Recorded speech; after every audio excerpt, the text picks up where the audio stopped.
आज इस contract agreement के साथ हमने जो कदम बढ़ाया है,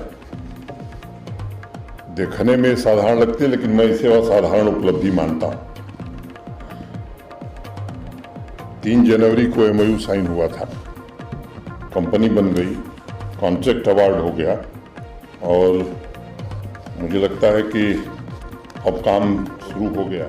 मेगा नाम की जो कंपनी है हैदराबाद की, उसको बनाना चाहिए और कुछ विशेष स्थिति में जो काम कोई नहीं कर सकता, हम स्वागत करेंगे कि एक्सपर्ट्स आवें, उस काम करें, लेकिन हर काम के लिए बाहर से लोग आवें, उससे एक रोष पैदा होता है और उस रोष का मुकाबला फिर मुझे लगता है कि हमें अच्छे परिणाम नहीं देता है। और हमारा जो लक्ष्य है कि पावर डेफिसिट से पावर सरप्लस स्टेट हमें बनना है, उसी लक्ष्य पर हम काम कर रहे हैं। 24/7 क्वालिटी पावर हर आदमी को जो पैसा देता है उसे दिया जा सके, ये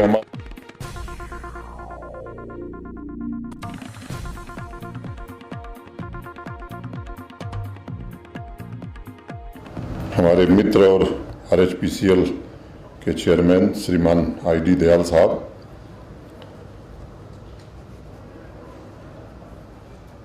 श्री रोहित कंसल, जो जिनके ज़माने में एमओयू साइन हुआ उस समय हमारे प्रिंसिपल सेक्रेटरी पावर थे, अभी हायर एजुकेशन के प्रिंसिपल सेक्रेटरी हैं, श्री आलोक कुमार जी, श्री राघव लंगर, आरएचपीसीएल के एमडी, सभी डायरेक्टर्स, एनएचपीसी के सभी अफसरान, हमारे पीडीडी के सभी ऑफिसर, जम्मू कश्मीर प्रशासन के हमारे सभी सहयोगी तथा मित्रों, अभी विस्तार से आपने प्रेजेंटेशन देखा है। मैं मानता हूं कि बिजली के क्षेत्र में आत्मनिर्भर होने की दिशा में जम्मू कश्मीर प्रशासन ने एक महत्वपूर्ण कदम आज बढ़ाया है। और कदम तो पहले ही बढ़ गया था, एक पड़ाव पर हम पहुंचे और वास्तव में बधाई या धन्यवाद के पात्र भारत के प्रधानमंत्री हैं, जिन्होंने एक ऐसी परियोजना जो पहले भी लगता था, अब वो कहानी मैं नहीं दोहराना चाहता हूँ, आप सब लोग परिचित हैं, आज वो वास्तविक स्वरूप में कारगर होने जा रही है। और भारत के ऊर्जा मंत्री जी को भी मैं विशेष रूप से साधुवाद देना चाहूँगा, जिन्होंने हर मौके पर, चाहे वो हाइड्रो पावर प्रोजेक्ट लगाना हो, ट्रांसमिशन और डिस्ट्रीब्यूशन के हमारे काम हैं। मैं समझता हूँ कि जम्मू कश्मीर के एलजी के नाते या जम्मू कश्मीर के पावर सेक्रेटरी या चीफ सेक्रेटरी के नाते जितनी हम लोगों को चिंता है, उससे कम चिंता भारत के पावर मिनिस्टर को नहीं है और इसके लिए मैं उनके प्रति भी आभार व्यक्त करना चाहता हूँ। आज इस कॉन्ट्रैक्ट एग्रीमेंट के साथ हमने जो कदम बढ़ाया है, देखने में साधारण लगती है, लेकिन मैं इसे असाधारण उपलब्धि मानता हूँ। 3 जनवरी को एमओयू साइन हुआ था, कंपनी बन गई, कॉन्ट्रैक्ट अवार्ड हो गया और मुझे लगता है कि अब काम शुरू हो गया है।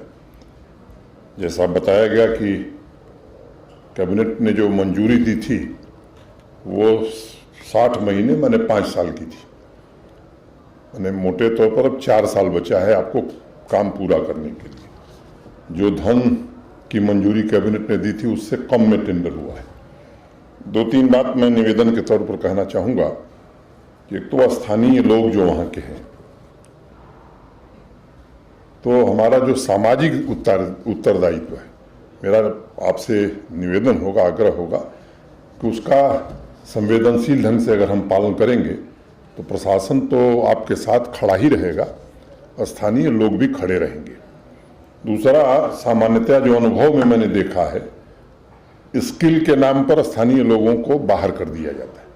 मुझे लगता है कि ऐसा कोई रॉकेट साइंस नहीं है, अगर नहीं है तो स्थानीय लोगों को सिखाया जा सकता है। इसका एक प्रयोजन कंपनी को और मेगा नाम की जो कंपनी है हैदराबाद की, उसको बनाना चाहिए।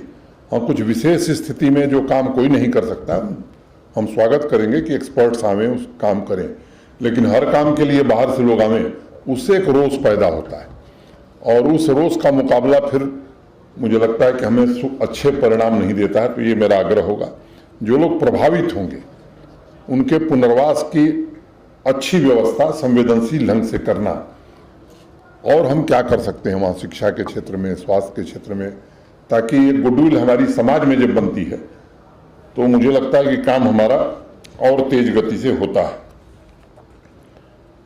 ये सच है कि जैसा मेहता जी ने कहा कि पावर सेक्टर में पिछले 2 वर्षों में हम लोगों ने काफ़ी प्रगति की है, चाहे वो जनरेशन का मामला हो, ट्रांसमिशन और डिस्ट्रीब्यूशन का मामला, और पहले से हम बेहतर स्थिति में हैं। ये किस्सा जरूर हम लोग सुनते थे कि हमारी क्षमता 20,000 मेगावाट की है, लेकिन 3500 के आसपास ही हम सीमित थे। मैं उम्मीद करता हूं कि आने वाले 4 वर्षों बाद लगभग इतनी ही बिजली फिर यहाँ बनने लगेगी। तो उस मामले में मैं मानता हूं कि आत्मनिर्भर हो जाएंगे हम लोग पूरी तरह से।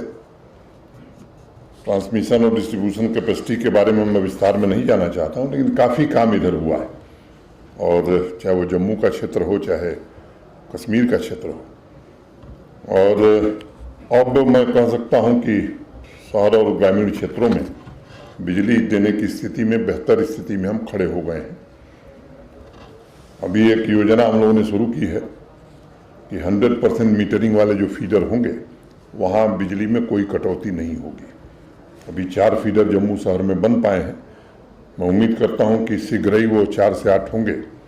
श्रीनगर में 3 फीडर हो सके, ये संख्या में निरंतर बढ़ानी है, और विभिन्न क्षेत्रों के विशेषज्ञों से सलाह करके जहाँ जहाँ कठिनाइयाँ थी उन कठिनाइयों को दूर करने की कोशिश की गई है।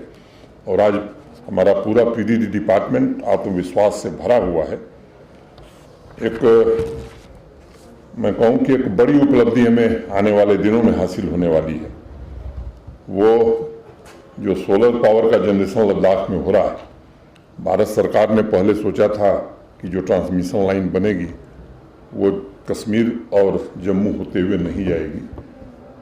हमारे साथियों ने मिलकर के एक योजना बनाई, और मुझे बताते हुए प्रसन्नता है कि अंतिम चरण में वो स्वीकृत होने जा रही है। अब जो सोलर पावर वहाँ बनेगा वो कश्मीर जम्मू होकर के देश के बाकी हिस्सों में जाएगा, और कम लागत में, पहले जो इन लोगों ने प्रारूप बनाया था उससे कम लागत में बनेगा।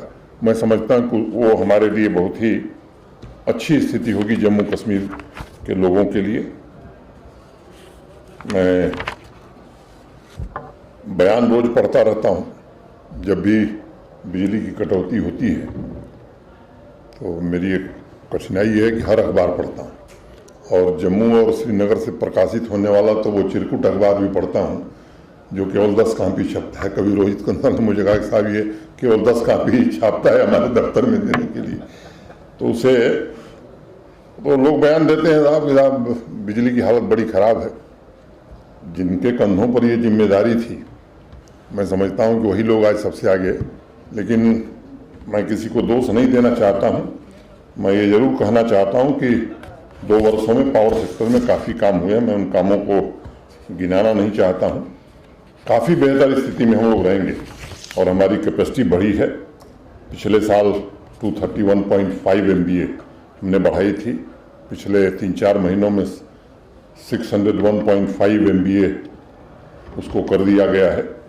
तो चाहे वो नया सब स्टेशन बनाना हो या जो भी इंफ्रास्ट्रक्चर के काम हैं, हमने अस्थायी तौर पर करने की कोशिश की है।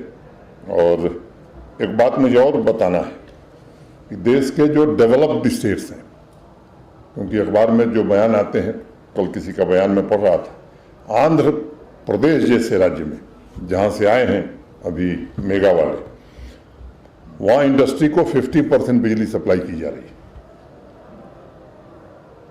कर्नाटक 63% बिजली सप्लाई की जा रही है।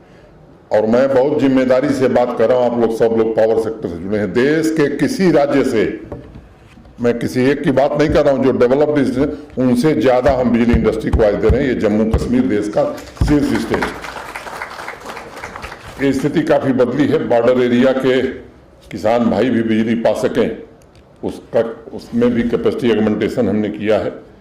और हमारा जो लक्ष्य है कि पावर डेफिसिट से पावर सरप्लस स्टेट हमें बनना है, उसी लक्ष्य पर हम काम कर रहे हैं।